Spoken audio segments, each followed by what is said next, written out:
Davanagere Bagalkot by election ಸಮರ ಇಂದು ಅಭ್ಯರ್ಥಿಗಳ ಹಣೆ ಬರಹ ಇವತ್ತು ನಿರ್ಧಾರ ಆಗುತ್ತೆ. ಮತದಾರ ಪ್ರಭುಗಳು ಯಾರ ಕೈ ಹಿಡಿತಾರೆ? ದಾವಣಗೆರೆ ಬಾಗಲಕೋಟೆ ಉಪಸಮರ ಇಂದು ಅಭ್ಯರ್ಥಿಗಳ ಹಣೆ ಬರಹ ಇವತ್ತು ನಿರ್ಧಾರ ಆಗುತ್ತೆ. ರಾಜ್ಯದ 2 ಪ್ರತಿಷ್ಠಿತ ಕ್ಷೇತ್ರಗಳಲ್ಲಿ ಉಪಚುನಾವಣೆ ಮತದಾನ ಆರಂಭ. ಸಂಜೆ 6 ಗಂಟೆಯವರೆಗೆ ಮತದಾರರಿಂದ ಹಕ್ಕು ಚಲಾವಣೆ. ದಾವಣಗೆರೆ ದಕ್ಷಿಣ ಬಾಗಲಕೋಟೆಯಲ್ಲಿ ಬಿಗಿ ಪೊಲೀಸ್ ಬಂದೋಬಸ್ತನ್ನು ಒದಗಿಸಲಾಗಿದೆ. ಶಾಮನೂರು ಶಿವಶಂಕರಪ್ಪ HY ಮೇಟಿ ನಿಧನದಿಂದ ತೆರವಾಗಿದ್ದಂತಹ ಸ್ಥಾನ. ದಾವಣಗೆರೆ ಸಮರ್ಥ ಶಾಮನೂರು ಕಾಂಗ್ರೆಸ್ ಕಡೆಯಿಂದ, ಮತ್ತೊಂದು ಕಡೆ ಶ್ರೀನಿವಾಸ ದಾಸಕರಿಯಪ್ಪ ಅವರಿದ್ದಾರೆ. ಬಾಗಲಕೋಟೆಯಲ್ಲಿ ಉಮೇಶ್ ಮೇಟಿ ಅವರು ಕಾಂಗ್ರೆಸ್ ಕಡೆಯಿಂದ ಇದ್ದರೆ, ಬಿಜೆಪಿಯಿಂದ ವೀರಣ್ಣ ಚರಂತಿಮಠ ಅವರಿದ್ದಾರೆ. ದಾವಣಗೆರೆ ದಕ್ಷಿಣದಲ್ಲಿ 25 ಅಭ್ಯರ್ಥಿಗಳು, ಬಾಗಲಕೋಟೆಯಲ್ಲಿ 9 ಅಭ್ಯರ್ಥಿಗಳು ಸ್ಪರ್ಧೆ ಮಾಡಿದ್ದಾರೆ. ದಾವಣಗೆರೆಯಲ್ಲಿ 13 ಮುಸ್ಲಿಂ ಪಕ್ಷೇತರ ಅಭ್ಯರ್ಥಿಗಳು ಕಣದಲ್ಲಿದ್ದಾರೆ. ಇನ್ನು ಕಾಂಗ್ರೆಸ್ಗೆ ಇದು ಒಂದು ದೊಡ್ಡ ಸವಾಲಾಗಿತ್ತು. ಒಟ್ಟಿನಲ್ಲಿ ಅಬ್ಬರದ ಪ್ರಚಾರಗಳೆಲ್ಲವೂ ಕೂಡ ಮುಗಿತು. ಕಾಂಗ್ರೆಸ್ ಮತ್ತೆ ಬಿಜೆಪಿ ಎರಡೂ ಪಕ್ಷಗಳಿಂದ ಬಹಳ ಅಬ್ಬರಿಸಿ ಬೊಬ್ಬೆರೆದಿದ್ರು ಪ್ರಚಾರದ ಸಂದರ್ಭದಲ್ಲಿ. ಈಗ ಮತದಾರ ಪ್ರಭುಗಳು ಯಾರ ಕೈ ಹಿಡಿತಾರೆ, ಯಾರ ಪರ ನಿಲ್ತಾರೆ, ಯಾರಿಗೆ ಬೆಂಬಲವನ್ನ ಸೂಚಿಸ್ತಾರೆ ಅನ್ನೋದು ಕೂಡ ಈಗ ಬಹಳ ಮುಖ್ಯ ಆಗುತ್ತೆ. ಯಾಕೆಂತಂದ್ರೆ 2 ಪ್ರತಿಷ್ಠಿತ ಕ್ಷೇತ್ರಗಳಾಗಿದ್ದಂತಹ ದಾವಣಗೆರೆ ಕ್ಷೇತ್ರ ಮತ್ತೆ ಬಾಗಲಕೋಟೆ ಉಪ ಸಮರಕ್ಕೆ ಈಗ ಸಜ್ಜಾಗಿದ್ದಾರೆ. ಜೊತೆಗೆ ಈಗ ವೋಟಿಂಗ್ ಕೂಡ ಪ್ರಾರಂಭ ಆಗಿದೆ. ಇನ್ನು ಮುಖ್ಯವಾಗಿ ನೀವು ಗಮನಿಸ್ತಾ ಇರಬಹುದು ಯಾವ ರೀತಿ ವೋಟಿಂಗ್ಗಳು ಪ್ರಾರಂಭ ಆಗಿದೆ ಅಂತ. ಸದ್ಯಕ್ಕಂತೂ ಈ ಒಂದು ವೋಟಿಂಗ್ ಅಂತ ಎಲ್ಲರ ಚಿತ್ತ ನೆಟ್ಟಿದೆ. ಯಾಕೆಂತಂದ್ರೆ ಏನು ಬೇಕಾದ್ರೂ ಆಗಬಹುದು, ಅದಲ್ಲೂ ಬದಲಾಗೋ ಚಾನ್ಸಸ್ ಕೂಡ ಇದೆ. ಈಗ ಒಂದು ಕಡೆ ಬಿಜೆಪಿ ಅವ್ರು ಗೆಲ್ತಾರೆ ಅನ್ನೋ ಕಡೆ ಕಾಂಗ್ರೆಸ್ ಗೆಲ್ಲಬಹುದು, ಕಾಂಗ್ರೆಸ್ನವ್ರು ಗೆಲ್ತಾರೆ ಅನ್ನೋ ಕಡೆ ಬಿಜೆಪಿ ಗೆಲ್ಲಬಹುದು. ಯಾಕೆಂತಂದ್ರೆ ಮತದಾರ ಪ್ರಭುಗಳು ಅವರ ಮತವೇ ನಿರ್ಣಾಯಕ ಪಾತ್ರ ವಹಿಸಿರೋದ್ರಿಂದ ಯಾರ ಕೈ ಹಿಡಿತಾರೆ ಅನ್ನೋದು ಕೂಡ ಸದ್ಯಕ್ಕಿರುವಂತಹ ಕುತೂಹಲದ ವಿಚಾರ. ಜೊತೆಗೆ ಇನ್ನು ದಾವಣಗೆರೆ ಕ್ಷೇತ್ರದ ಕಡೆ ನಾವು ಗಮನಿಸ್ತಾ ಹೋದ್ರೆ 13 ಮುಸ್ಲಿಂ ಪಕ್ಷೇತರ ಅಭ್ಯರ್ಥಿಗಳು ಕೂಡ ಕಣದಲ್ಲಿದ್ದಾರೆ.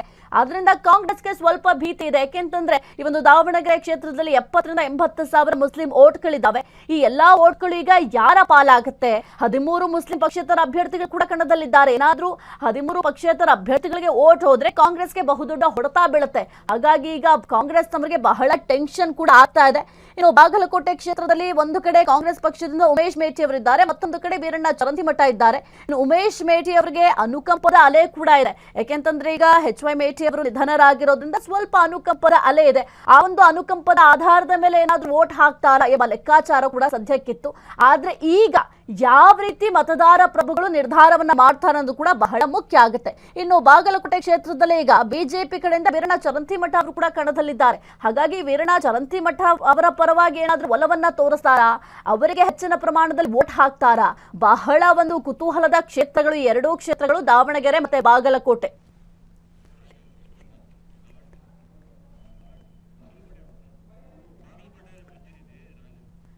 ಈ ಕುರಿತು ಮಾತನಾಡಲಿಕ್ಕೆ ನಮ್ಮ ಬಾಗಲಕೋಟೆ ಪ್ರತಿನಿಧಿ ರಾಜು ದೂರವಾಣಿ ಸಂಪರ್ಕದಲ್ಲಿದ್ದಾರೆ.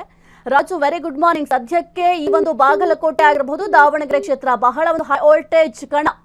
ಮತ್ತೊಮ್ಮೆ ಸಂಪರ್ಕ ಮಾಡ್ತೀವಿ. ದಾವಣಗೆರೆ ಬಾಗಲಕೋಟೆ ಉಪ ಸಮರ ಈಗ ವೇದಿಕೆ ಕೂಡ ಸಜ್ಜಾಗಿದೆ. ಮತದಾನ ಪ್ರಭುಗಳು ಯಾರ ಕೈ ಹಿಡಿತಾರೆ ಎಂಬ ಕುತೂಹಲ ಕೂಡ ಇದೆ.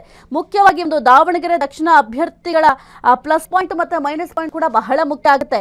ಈಗ ಸದ್ಯಕ್ಕೆ ಸಮರ್ಥ ಶಾಮನೂರು ಏನು ದಾವಣಗೆರೆ ಕ್ಷೇತ್ರದಿಂದ ಸ್ಪರ್ಧೆಯನ್ನ ಮಾಡಿದ್ರು, ಆ ಒಂದು ಸ್ಪರ್ಧೆಗೆ ಸ್ವಲ್ಪ ಅಸಮಾಧಾನ ಕೂಡ ಭುಗಿಲೆದ್ದಿತ್ತು. ಯಾಕೆಂತಂದ್ರೆ ಇನ್ನು ಪಕ್ಷದಲ್ಲಿ ಹಿರಿಯರಿದ್ದಾರೆ, ಹಿರಿಯರಿಗೆ ಅವಕಾಶವನ್ನ ಮಾಡಿಕೊಡಬಹುದಾಗಿತ್ತು. ಆದ್ರೆ ಹಿರಿಯರಿಗೆ ಅದಕ್ಕೆ ಒಂದು ಅವಕಾಶವನ್ನ ಮಾಡಿಕೊಡ್ಲಿಲ್ಲ. ಜೊತೆಗೆ ಮುಸ್ಲಿಮರಿಗೂ ಕೂಡ ಒಂದು ಆಪರ್ಚುನಿಟಿ ಕೊಡಬೇಕಾಗಿತ್ತು. ಆದ್ರೆ ಅದನ್ನು ಕೂಡ ಕೊಟ್ಟಿಲ್ಲ ಅಂತ ಕಾಂಗ್ರೆಸ್ ಬಹಳ ಒಂದು ಮೈನಸ್ ಆಗುತ್ತೆ ಎಲ್ಲಾ ಪಾಯಿಂಟ್ಗಳು ಕೂಡ. ಆದ್ರೆ ಏನೇ ಪ್ಲಸ್ ಆಗ್ಲಿ ಏನೇ ಮೈನಸ್ ಆಗ್ಲಿ, ಮತದಾರ ಪ್ರಭುಗಳ ಡಿಸಿಷನ್ ಈಗ ಅಂತಿಮ ನಿರ್ಧಾರ. ಈಗ ಮತದಾರ ಪ್ರಭುಗಳು ಯಾರನ್ನ ಗೆಲ್ಲಿಸಬೇಕು ಅನ್ನೋ ಲೆಕ್ಕಾಚಾರ ಹಾಕಿದ್ದಾರೆ. ಜೊತೆಗೆ ಯಾರ ಪರ ಒಲವನ್ನ ತೋರಿಸ್ತಾರೆ ಅನ್ನೋದು ಕೂಡ ಬಹಳ ಮುಖ್ಯ ಆಗುತ್ತೆ. ಈಗ ಆ ಒಂದು ಕ್ಷೇತ್ರಗಳಿಗೆ ಸಂಬಂಧಪಟ್ಟಂತೆ ಬಾಗಲಕೋಟೆ ಕ್ಷೇತ್ರ ಆಗಿರಬಹುದು ಅಥವಾ ದಾವಣಗೆರೆ ದಕ್ಷಿಣ ಕ್ಷೇತ್ರ ಆಗಿರಬಹುದು, ಅಲ್ಲಿ ಸಂಬಂಧಪಟ್ಟಂತೆ ಯಾವ ರೀತಿ ಅಭಿವೃದ್ಧಿ ಕೆಲಸಗಳನ್ನ ಮಾಡಿದ್ದಾರೆ, ಜನರ ಮನಸ್ಸನ್ನ ಯಾವ ಅಭ್ಯರ್ಥಿ ಗೆದ್ದಿದ್ದಾರೆ ಅನ್ನೋದು ಕೂಡ ಬಹಳ ಮುಖ್ಯ ಆಗುತ್ತೆ. ಒಂದು ಕಡೆ ಬಾಗಲಕೋಟೆ ಕ್ಷೇತ್ರದಲ್ಲೂ ಕೂಡ ನಾವು ಗಮನಿಸ್ತಾ ಹೋದ್ರೆ ಉಮೇಶ್ ಮೇಟಿ ಅವರಿದ್ದಾರೆ ಕಾಂಗ್ರೆಸ್ ಕಡೆಯಿಂದ, ಮತ್ತೊಂದು ಕಡೆ ಬಿಜೆಪಿ ಕಡೆಯಿಂದ ವೀರಣ್ಣ ಚರಂತಿಮಠ ಇದ್ದಾರೆ. ಜೊತೆಗೆ ದಾವಣಗೆರೆಯಲ್ಲೂ ಕೂಡ ಕಾಂಗ್ರೆಸ್ ಪಕ್ಷದಿಂದ ಸಮರ್ಥ ಶಾಮನೂರು ಅವರು ಕಣದಲ್ಲಿದ್ರೆ, ಶ್ರೀನಿವಾಸ ದಾಸಕರಿಯಪ್ಪ ಅವರು ಬಿಜೆಪಿಯಿಂದ ಕಣದಲ್ಲಿದ್ದಾರೆ.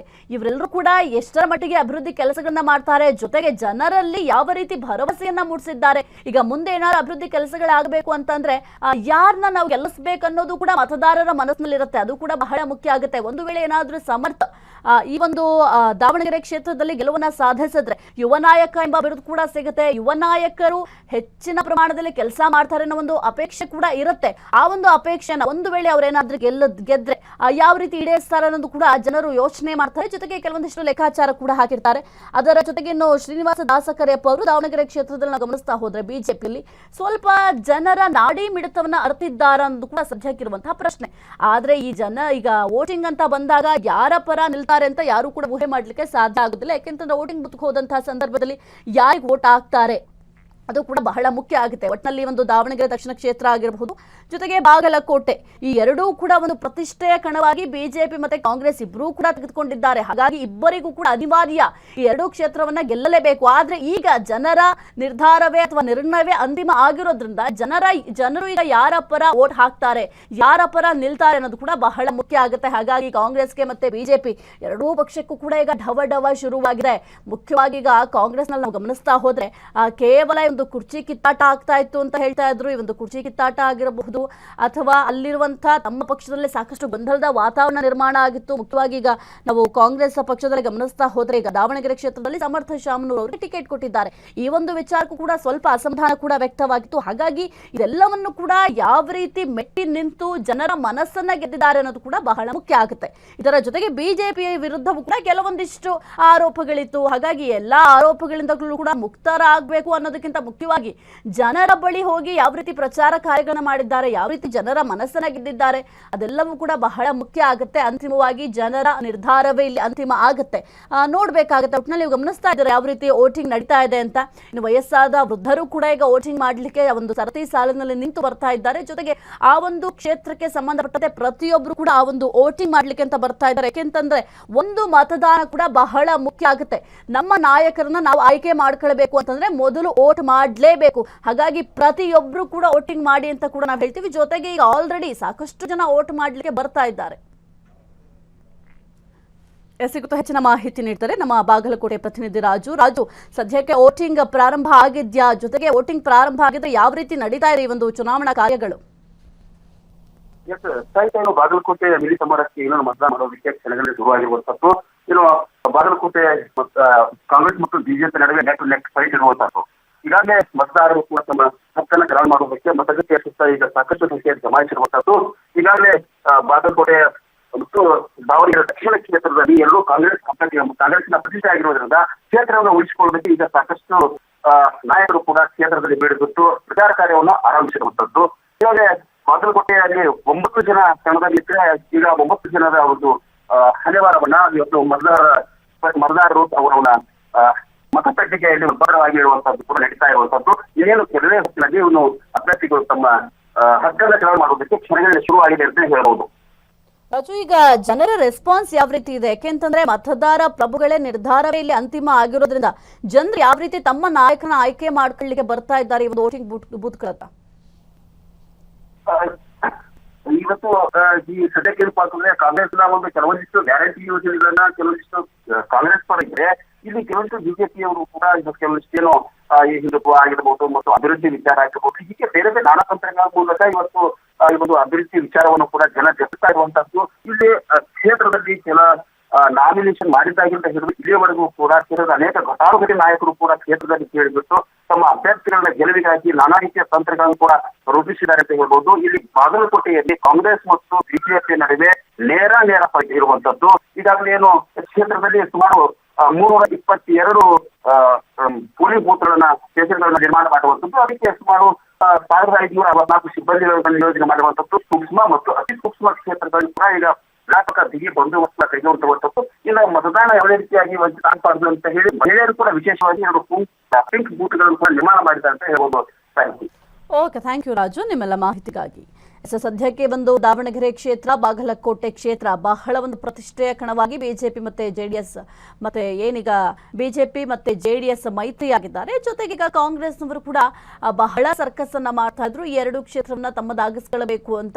ಆದ್ರೆ ಈಗ ಮತದಾರ ಪ್ರಭುಗಳು ಯಾವ ರೀತಿ ನಿರ್ಧಾರವನ್ನ ಮಾಡ್ತಾರೆ, ಜೊತೆಗೆ ಏನ್ ಅಭ್ಯರ್ಥಿಗಳಿದ್ದಾರೆ ಅಭ್ಯರ್ಥಿಗಳ ಭವಿಷ್ಯ ಈಗ ಮತ ಪೆಟ್ಟಿಗೆಯನ್ನ ಸೇರ್ತಾ ಇದೆ. ಹಾಗಾಗಿ ಈಗ ಇಬ್ಬರಿಗೂ ಕೂಡ ಟೆನ್ಷನ್ ಇದೆ, ಬಿಜೆಪಿಗೂ ಕೂಡ ಟೆನ್ಷನ್ ಇದೆ, ಜೊತೆಗೆ ಕಾಂಗ್ರೆಸ್ನವ್ರಿಗೂ ಕೂಡ ಟೆನ್ಷನ್ ಇದೆ. ಇನ್ನು ನಾವು 2023ರ ಏನು ದಾವಣಗೆರೆ ದಕ್ಷಿಣ ಕ್ಷೇತ್ರದ ಎಲೆಕ್ಷನ್ ಆಯಿತು, ಅದನ್ನು ನಾವು ಗಮನಿಸ್ತಾ ಹೋದ್ರೆ ಇನ್ನು ಆ ಒಂದು ಸಂದರ್ಭದಲ್ಲಿ ಶಾಮನೂರು ಶಿವಶಂಕರಪ್ಪ ಅವರು ಕಾಂಗ್ರೆಸ್ನಲ್ಲಿದ್ರು. ಅವರು 84,298 ಮತಗಳನ್ನ ಗಳಿಸಿದ್ರು, ಅಂದ್ರೆ 57.6% ಮತಗಳನ್ನ ಗಳಿಸುತ್ತೆ. ಮತ್ತೊಂದು ಕಡೆ ಇನ್ನು ಪರಾಜಿತ ಅಭ್ಯರ್ಥಿಯಾಗಿ ಬಿಜೆ ಅಜಯ್ ಕುಮಾರ್ ಅವರಿದ್ರು. ಅವರು ಬಿಜೆಪಿ ಪಕ್ಷದಿಂದ ಸ್ಪರ್ಧೆಯನ್ನ ಮಾಡಿದ್ರು. ಅವರು ಕೇವಲ 56,410 ಮತಗಳನ್ನ ತಮ್ಮದಾಗಿಸಿಕೊಂಡಿದ್ರು. ಅಂದ್ರೆ ನೋಡಿ ಎಷ್ಟೆಲ್ಲ ವ್ಯತ್ಯಾಸ ಬರುತ್ತೆ ಅಂತ.